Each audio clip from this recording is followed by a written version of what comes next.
Civilization and Its Discontents by Sigmund Freud. In this book, he essentially makes the claim that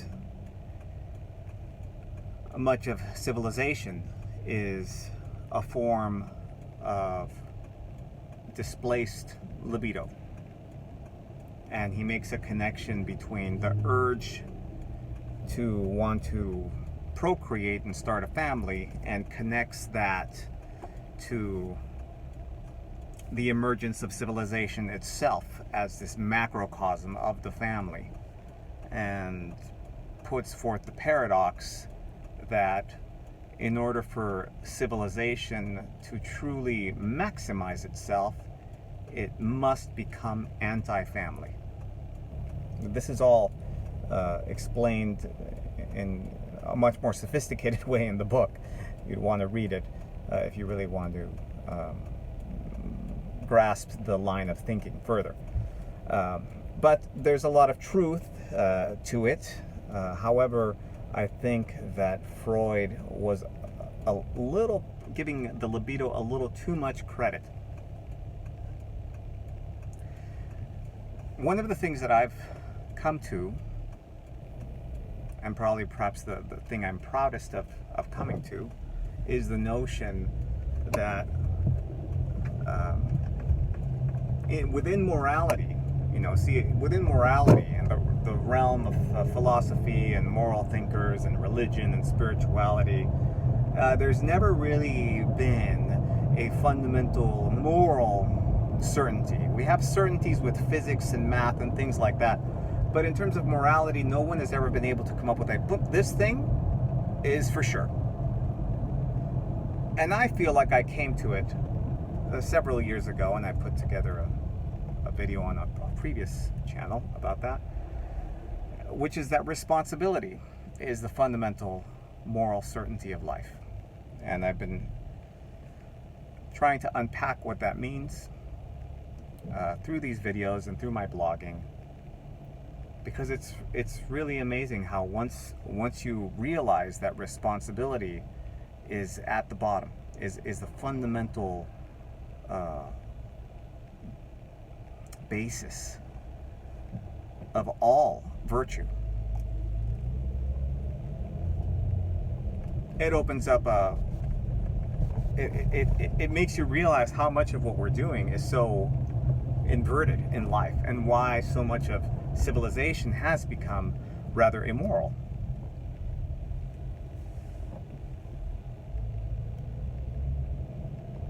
Because for me, the desire to want to start a family and to thereby express the libido in a manner that I think is proper, I don't think that is immoral. I don't think the desire to want to start a family is immoral. Then why, as Freud accurately points out, it expresses itself eventually into the emergence of the civilization? Why does the civilization itself become so immoral? Because and this is why.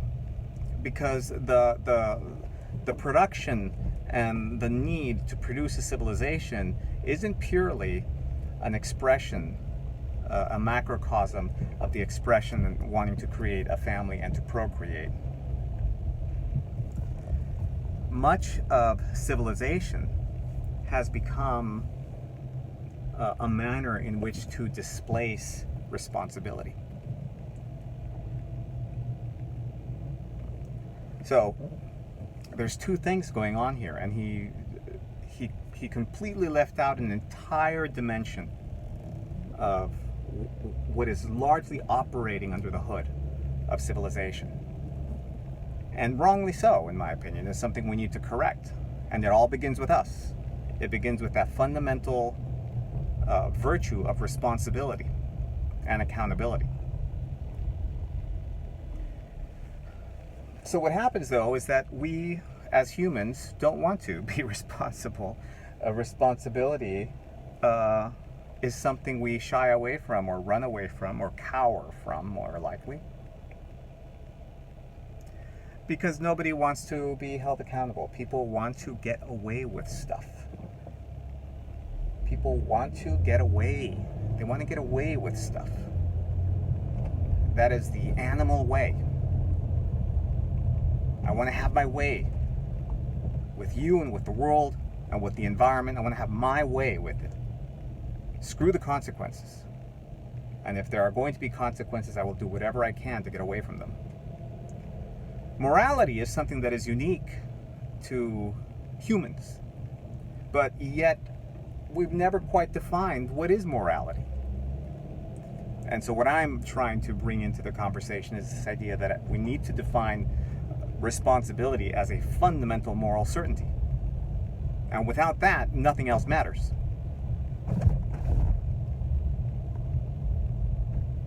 And so what does that mean?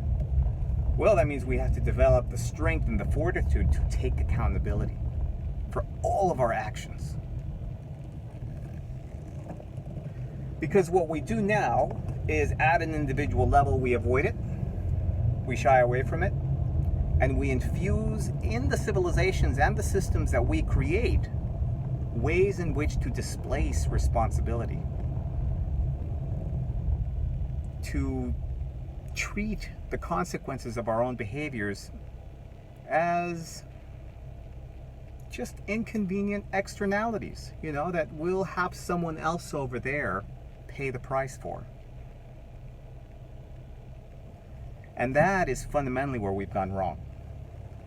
We essentially, yes, mindlessly created a civilization just as mindlessly as we've largely been procreating. But if we were to express our libido in procreation while also imbuing that with the ethic of responsibility and accountability, then you would see the emergence of an equally moral civilization as well. So, let me know what you think of that. And sorry about my camera, it's a little fuzzy today. I think I got some gunk on the lens.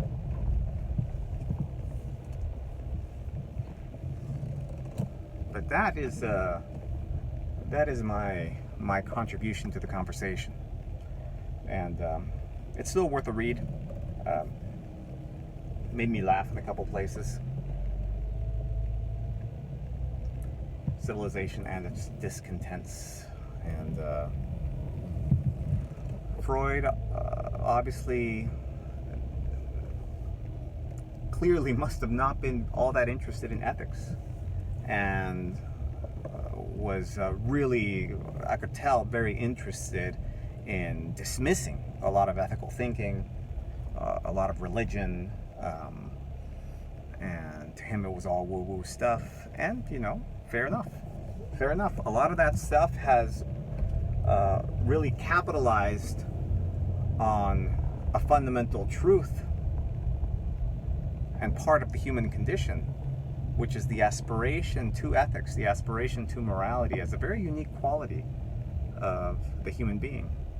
And they've capitalized, a lot of faiths and religions have capitalized on that and conveniently erased the parts about responsibility and used the institution of faith, the institution of religion itself, to displace responsibility. And it itself has become corrupted because of that. Even the entire ethic of the Christian faith is the idea of one person who has taken responsibility for you. And therefore you should feel ashamed and guilty. And people who are in a state of shame and guilt are very easy to control. So no, I say we must take responsibility and accountability for our own actions. Own it 100%. If you do something good and it brings about great fortune, own it, take it. If you do something in an attempt to bring about good fortune and you end up screwing over a lot of people or a lot of places, pay the cost. Pay the cost. Take responsibility for your actions. And that is what's been missing from this conversation within the realm of psychology and the realm of religion, is the moral certainty that is responsibility. That's my thought for the day. Let me know what you think. Thanks for watching.